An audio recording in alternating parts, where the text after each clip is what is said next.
sometimes I think that in trying to encourage women, we're enforcing a stereotype. When we call science a man's world and we encourage girls to get into science because they can do what the boys are doing, I think that already has like it's a hidden barrier, because then you have one entering into a field feeling that I'm not really meant to be here, but maybe I could try out being here, and others simply not considering it because it's called a man's world. So sometimes we're doing something negative when we're thinking it's positive. And I'd say also the perceptions, even in the learning stage, in the learning institutions, I think some of the stereotypes are carried on by uh, the, the those responsible for teaching. I'll just give an example of myself. When I was doing my master's class, I was in a programming class as one of the units I had to do. And I remember the lecturer, probably he thought he was being helpful when he asked me to try and not miss any single unit. His reason, because I'm a girl and it would be difficult for me to catch up. So he was implying that it's harder for women to understand programming, or that maybe I do not have the same aptitude as the men in the class. And I fought back on that, because I like to think of myself as a resourceful person. I research, I read, I try, I practice until I get it. And so I don't see why I should be treated any differently.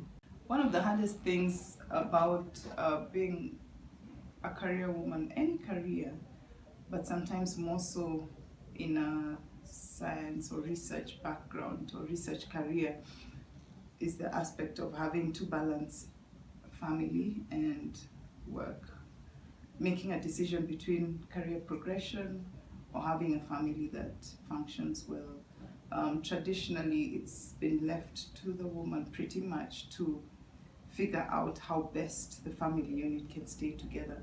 When a man gets an opportunity, whether he's married, whether he has 10 children or not, when he gets an opportunity to either relocate or to do a job that will cause him to travel or stay late nights in a lab or whatever, he doesn't have to think twice, because instinctively it's expected that his wife or his partner will take care of the children, but that doesn't apply for women. There's been instances where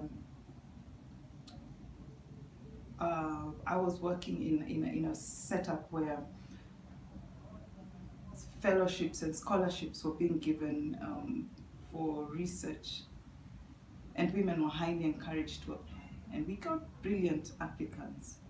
But sometimes maybe 2-3 months into the course would have issues. Why? Because it involved her being away from home, and maybe her husband is not too happy with her.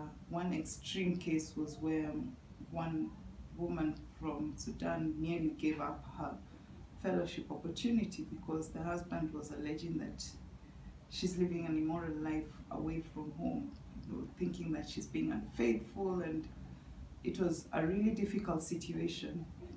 The only saving grace was that he too was a scientist, and this issue in the same area of research, and the issue was resolved by having him also join the fellowship program, which was rather extreme, but that's what worked for that family. We've had cases of women accepting the fellowship opportunities, or accepting opportunities that to further their studies, that take them away from home, and then they turn it down when it comes to the actual travel, the actual being there. They change their minds because the situation at home, or it's a decision that has not been accepted.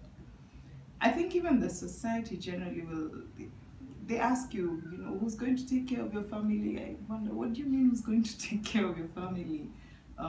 If we're two people with the family, why really should that be a question? So there's also that whole cultural aspect. Okay, so right now I'm working on a project in partnership with another institution, and we're looking at barriers to women in STEM careers in Africa. And the hope is that we'll begin conversations that will influence policies that will hopefully see more African women in STEM careers. What I found interesting was that when I spoke about this project to yet another group that's very interested in women in STEM in Africa, they were really excited and looking forward to the data that we're going to collect, because apparently there's been a lot of studies and a lot of data collected on the challenges, the barriers, and the successes of women in STEM in the global West, but not much has been done in Africa. So we're really looking forward to how the results or the findings from this study will be received.